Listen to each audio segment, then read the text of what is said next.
இசக்கியம்மன் கோவிலில் விளக்கு சுற்றி கொண்டே இருந்த அதிசயம். நாலு பக்கமுமே அடைக்கப்பட்ட பிறகும் கூட அந்த விளக்கானது அதனுடைய சுற்று வேகத்தை கூட்டிச்சே தவிர அதாவது குறைக்கல. கன்னியாகுமரி மாவட்டத்தில் ஆச்சரியப்படுத்தும் ஆன்மீக நம்பிக்கைகள். மர்மம். கன்னியாகுமரி மாவட்டம் சுசீந்திரம் மற்றும் தேரூருக்கு இடைப்பட்ட பகுதியில் இருக்கும் அக்கரை என்கின்ற ஊரில் பொன் இசக்கி அம்மன் என்கின்ற சிறிய ஆலயம் காணப்படுகிறது. பார்ப்பதற்கு சிறிய ஆலயமாக இருந்தாலும் அதன் பின்னணியில் கூறப்படும் நிகழ்வுகள் ஆச்சரியத்தை ஏற்படுத்துகின்றன. இந்த இசக்கி அம்மன் கோவில் உருவானதன் பின்னணியில் சுமார் 40 ஆண்டுகளுக்கு முந்தைய ஒரு கதை சொல்லப்படுகிறது. இதோ இந்த பெண்மணியின் தாத்தா ஐயப்பன் கோவிலுக்கு இருமுடி கட்டிச் சென்றவர் திரும்பி வரவே இல்லை என்றும் அவரை பல இடங்களில் தேடி வந்த நிலையில் இவரது கனவில் இசக்கியம்மன் வந்து இந்த ஊருக்கு வரும்படி கூறியதாகவும் அதன்படி இங்கே வந்து பார்த்தபோது இவரது தாத்தா இங்கு பல ஆண்டுகள் தங்கி இருந்ததாக ஊர் மக்கள் கூறியிருக்கிறார்கள். அவர் தங்கி இருந்த இடத்தில் ஒரு சிறிய கல்லை வைத்து வணங்கி இருக்கிறார். அந்த கல் இருந்த இடத்தை இந்த பெண்மணியின் மகன் நம்மிடம் காட்டினார். இந்த இடத்தில் சிறிய கல்லாக இருந்த இசக்கி அம்மனை இந்த மரத்தின் அடியில் வைத்து வணங்கி இருக்கிறார்கள்.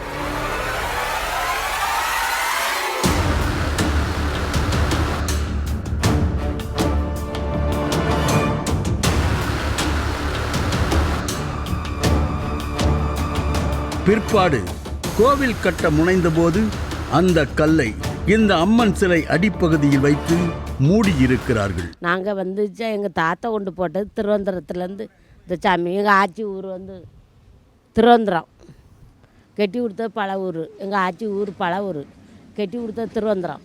அந்த ஊருக்கு போயிட்டு அவள் இந்த பக்கம் வந்தது. இங்கே இருந்தது தான். இங்கேருந்து தாத்தா கொண்டு இங்கே போட்டு கொடுத்துருக்காரு. என்கிட்ட சொன்னால் நான் இன்ன இடத்துல இருக்கேன், நீ வான்னு கூப்பிட்டா.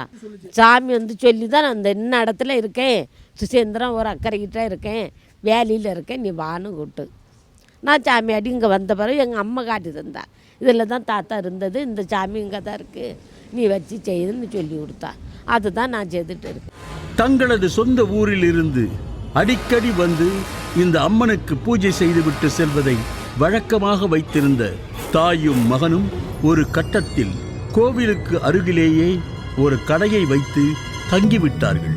இந்த கடையில் வியாபாரமாகும் காசை வைத்து கோவிலுக்கு பூஜை செய்து வருவதாக சொல்கிறார்கள். அதாவது கோவிலுக்கு பூஜை செய்ய வேண்டும் என்ற நோக்கத்திற்காகவே இந்த ஊரில் கடை வைத்து நடத்தி வருகிறார்களாம். நீ என்ன ரொம்ப செய்யண்டா, ஒரு கப்பு தண்ணி பூவும் வச்சா போதும் நான் ஏற்றுப்பேன்னா. அப்படி தான் இன்றைக்கும் வச்சுட்டு இருக்கேன். அது 7 வருஷமாக இருக்கும். 7 வருஷம் ஆகும். 7 வருஷம் ஆகும். அது இருக்குல்ல, வச்சுட்டு வீட்டுக்கு போயிடுவேன். ஆமாம், இப்போ இந்த கடையை தந்தனால தான் இருக்கோம். கடையை வச்சு தந்தனால தான் 7 வருஷமாக இருக்கும். ஆமாம், கடையை வச்சுருந்தேன். அவ்வளோ வழக்கு போடணும்ல, அங்கேருந்து வரணும்ல, அந்த பைசாவுக்கு எண்ணெய் போய் இங்கே போய் கொளுத்தல, வெளிச்சம் கொடுக்கணும்ல. எல்லா மக்கள் நல்லா இருந்தால் நம்மளும் நல்லா இருப்போம். அப்படி இருக்கு. சோம் இல்லாமல் இருந்து சரி, ஏன்னா சோம்லேயே கால் கை வழங்கலை. சரி, நீ காப்பாற்றணும் இருக்கு, அது காப்பாற்றி விடுங்க. அவ்வளோதான் விஷயம். எவ்வளோ இருந்து நோயை குறைச்சி தந்திருக்கா. இன்னும் குறைப்பான்னு உள்ள எண்ணத்தில் இருக்கேன். ஐயப்பன் பிள்ளை அவர் ஐயப்பன் கட்டிட்டு போனால் 2 ஆறு ரிட்டர்ன் திரும்பவில்லை. நல்லது செய்து நல்லது வாங்கி தின்னு சொல்லி அந்த சிலையை நிப்பாட்டி விட்டுட்டு போயிட்டார்.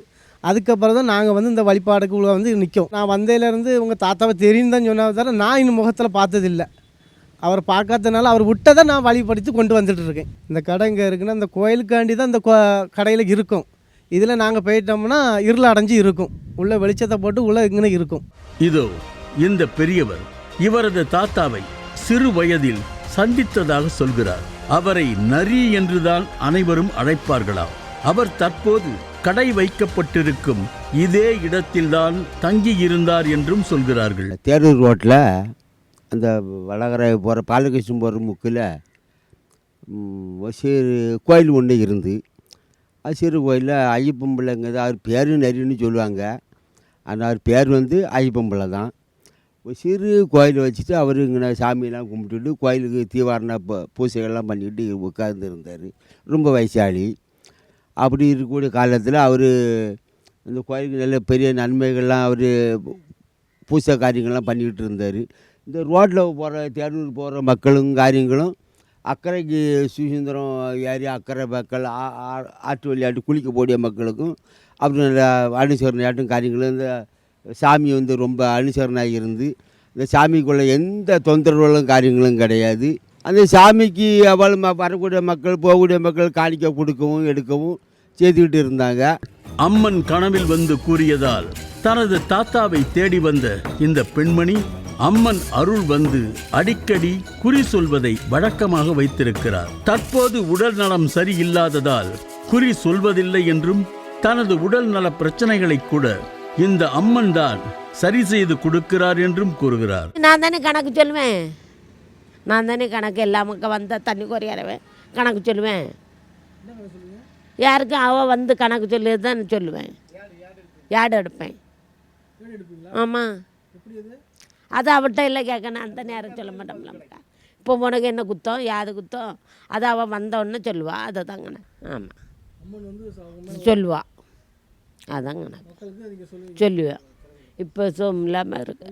இந்த நிலையில்தான் சில ஆண்டுகளுக்கு முன்பு இந்த கோவிலில் இருக்கும் வலதுபுற விளக்கு திடீரென நிற்காமல் சுற்றி கொண்டே இருந்த சம்பவம் பத்திரிகைகளில் வெளிவந்து பரபரப்பை ஏற்படுத்தியது. அந்த சம்பவம் பற்றி இவர்களிடம் கேட்டபோது அந்த ஆச்சரியம் மாறாமல் விவரித்தார்கள். காற்றுக்கு ஆடுவதாக முதலில் நினைத்தவர்கள் பிற்பாடு அனைத்து பகுதியையும் மூடி வைத்து பார்த்திருக்கிறார்கள். அப்போது விளக்கு வேகமாக ஆடி மேற்கூரையை சேதப்படுத்தியதாகவும் அம்மன் சிலை மீது அந்த விளக்கு பட்ட தழும்பு இன்றைக்கும் இருப்பதாகவும் கூறுகிறார்கள். 11 வருஷத்துக்கு முன்னால் கிட்டத்தட்ட வந்து அம்பாள் இந்த இடத்துல நான் இருக்கிறேன் அப்படிங்கிறது சாட்சி பண்ணினாங்க. அது மிகப்பெரிய அற்புதம். இப்போ நினச்சாலுமே கைகாலெல்லாம் ஒரு பதட்டம் ஏற்படக்கூடிய அளவில் அம்பாளுடைய இடது பக்கத்தில் இருக்கக்கூடிய இந்த திருவிளக்கு வந்து அதாவது ஒரு 360 டிகிரி சுற்றி கொண்டு அதாவது இரவு பகலாக கிட்டத்தட்ட ஒரு வார காலமாக விளக்கோடு அப்படியே சுற்றிட்டு இருந்தது. திடீர்னு ஒரு காலையில் வந்து பார்க்கும்போது வந்து விளக்கு சுற்றி ஒருவேளை என்ன காற்று இருக்கணும், காற்றடிக்கிறதுனால ஒருவேளை விளக்கு சுற்றலாமோ அப்படின்னு நினச்சி தான் இருந்தோம். ஆனால் அது வந்து அதாவது 4 பக்கமுமே முழுக்க அடைக்கப்பட்ட பிறகும் கூட அந்த விளக்கானது வந்து அதனுடைய சுற்று வேகத்தை கூட்டிச்சே தவிர அதாவது குறைக்கலை. அப்பந்தான் ஓஹோ அம்பாள் வந்து இந்த இடத்துல இருந்து முழுசாக அருள்பாலிக்கிறாங்க அப்படிங்கிறத இந்த சுற்றுவட்டாரத்தில் உள்ள மக்கள் எல்லாருமே நம்புகிறாங்க. இந்த சம்பவம் நடந்தபோது மருத்துவமனையில் இருந்த இந்த பெண்மணியிடம் அவரது மகன் இதை பற்றி கூறிய போது அவர் மருத்துவமனையில் இருந்து இந்த இடத்தில் வந்திருக்கிறார். அப்போது அம்மனின் அருள் வந்து இந்த சம்பவம் பற்றி குறி சொல்லி இருக்கிறார். இப்படி விளக்கு சுற்றுவது எதற்காக என்று கேட்டபோதுதான் ஒரு அதிசயத்தை நிறைவேற்ற வேண்டும் என்று நினைத்ததாகவும் அதனால்தான் அப்படி செய்ததாகவும் இசக்கி அம்மன் கூறியதாக சொல்கிறார்கள். ஆஸ்பத்திரியில் இருந்தேன். ஆஸ்பத்திரியில் இருக்க சமயம் வந்து ஆளை கூப்பிட்டு கோயில் விளக்கு சுற்றிட்டு கிடக்கு, நீ வந்து பாருன்னு. நான் அந்தால வந்து பார்த்த பிறகு நான் வந்து நிப்பாட்டி வச்சேன். நிற்கல. அந்தால குளிச்சுட்டு எடுத்துகிட்டு என்ன குத்தம் இன்னும் குத்தம் இருக்கா என்னன்னு கேட்டால் ஒன்றும் கிடையாது, கண்ணு காய்ச்சல் தான் கொடுக்கேன் சொன்னான். எல்லா மக்களும் என்னை தேடி வரணும், நான் காய்ச்ச கொடுத்துருக்கேன், இவ்வளோ தான் வச்சேன், நீ பயப்படண்டான்னா. மீண்டும் ஒரு அற்புதத்தை அம்மன் மக்களுக்கு காட்ட இருக்கிறார்கள் என்கின்ற தகவலையும் இவர்கள் சொல்கிறார்கள். பேப்பர் போட்டு அடைச்சி உள் விளக்கு சுற்றிட்டு இருந்து உள்ள ஜன்னல் ஓவராக அந்த காங்கிரஸ் மேலே அடிச்சுக்கிட்டு இருந்து அதுக்கப்புறம் பேப்பர் கீழே அடித்து கீழே பேப்பரை கிழிச்ச பிறகு அந்த குத்து விளக்கு கீழே இறங்கி சுற்ற ஆரம்பித்தது. அது மக்களுக்கு நான் அதிசயத்தை பண்ணி கொடுக்கேன், அடுத்தால ஒரு அதிசயத்தை கொடுப்பேன் அது என்னைக்குன்னு சொல்ல முடியாது. அன்னைக்கு நான் கொடுக்க அன்னைக்கு எல்லாருக்கும் தெரியும்னு வாக்கு கொடுத்துருக்காவா அப்படின்னு சொல்லி